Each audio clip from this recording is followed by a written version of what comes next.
is, who do you say I am?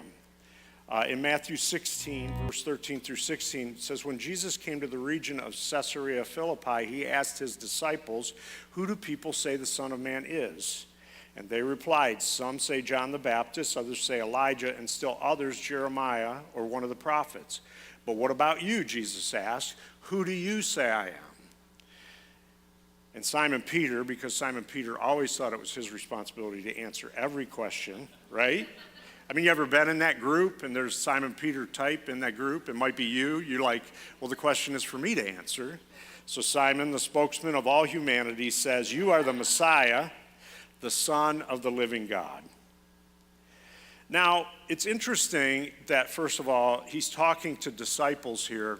But I just want to put this before all of us. Some of us in the room, we've been what we would call Christ followers maybe our whole life. Like you were raised in the church, or maybe some of us, we would say, have been a Christ follower for a long time, a good percentage of our life. Like say if you're 20 years old, maybe you've been a Christian since you were 15. So that means 25% of your life you've been following Jesus. And I want everyone to understand that this is not a one-time question Jesus is asking here.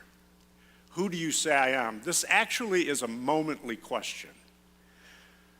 And this was not a question that gets resolved in one conversation with one question. This is a question that comes up day in and day out. And it's not only a question to be answered